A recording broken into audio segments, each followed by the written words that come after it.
Physics time.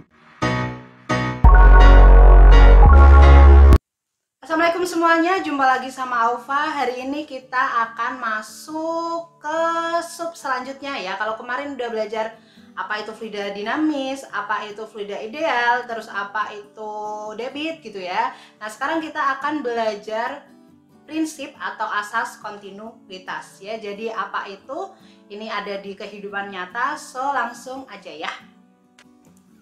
Kita lanjut ke persamaan kontinuitas ya. Jadi persamaan kontinuitas itu tentang apa sih? Persamaan kontinuitas ini adalah ngomongin juga masih debit ya. Jadi debit di sebelah sana ya, yang masuk itu harus sama dengan yang keluar. Ya masa di sini masuk 1000, yang keluar 200, yang lainnya hilang kemana gitu ya. Tapi kalau di nyata bisa jadi hilang karena gesekan dan yang lain sebagainya gitu ya, atau diambil orang di jalan ya, nggak mungkin ya. Oke, tapi kalau di fluida ideal kita harus menganggapnya itu sama ya, kekal ya. Sehingga kita bisa dapetin debit yang masuk harus sama dengan debit keluar atau Q1 sama dengan Q2 alias AV AV ya. Aku kalau nyebut di sini adalah AV AV, A1V1 sama dengan A2V2. Udah gitu doang ya. Itulah prinsip kontinuitas. Contoh soalnya seperti apa? Contohnya seperti ini. Sebuah pipa penyalur utama berdiameter dalam 10 cm ya, menyalurkan air hingga pada pipa kran yang berdiameter 1 cm. Jika kecepatan rata-rata air dalam pipa kran adalah 4 cm per second, berapakah kecepatan rata-rata air dalam pipa penyalur utama yang ditimbulkan? Nah, ini kita selesaikan aja gitu ya. Wow, oke. Diketahuinya adalah D pipanya 10 cm, D kerannya 1 cm, kemudian V kerannya 4 cm per second, maka yang ditanya adalah V si pipanya gitu ya. Ya udah, ini udah kelihatan pakai yang AV gitu ya. Nah, cuma harus hati-hati di sini karena yang diketahui D ya, berarti A-nya kita ganti. Masih cm boleh nggak? Boleh ya, boleh aja. Seperti yang aku tadi bilang ya. So, 1/4 pi D kuadrat. 1/4 sama pi-nya bisa dicoret-coret gitu ya.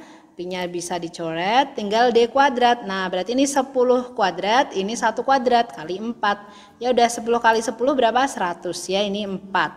Berarti V pipa adalah 4 dibagi 100 alias 0,04 cm per second. Oke.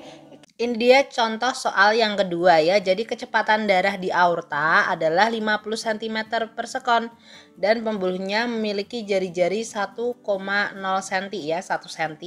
Jika pembuluh kapiler memiliki total luas penampang 3000 cm kuadrat, maka kecepatan darah di dalamnya adalah, diketahui dulu ya seperti biasa.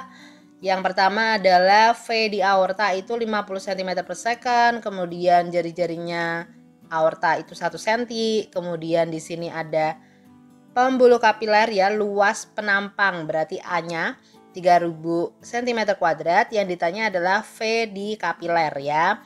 Oke, nah kita pakai aja AV seperti biasa ya, AV aorta kapiler gitu kan. A-nya karena di sini yang diketahui jari-jari sehingga kita pakai pi R kuadrat ya, pi-nya 3,14, R-nya 1. Oke, masih senti nggak masalah karena di sini senti semua ya. Kemudian A-nya kapiler 3000, V aortanya 50. Nah, tinggal kita coret-coret ya. 3000 dibagi 50 adalah 60. Oke. Kemudian di sini 3,14 kali 1 ya 3,14 ya, sehingga V kapilernya adalah 3,14 dibagi dengan 60 atau sekitar 0,052 cm per second. Yap, itu tadi V di kapiler.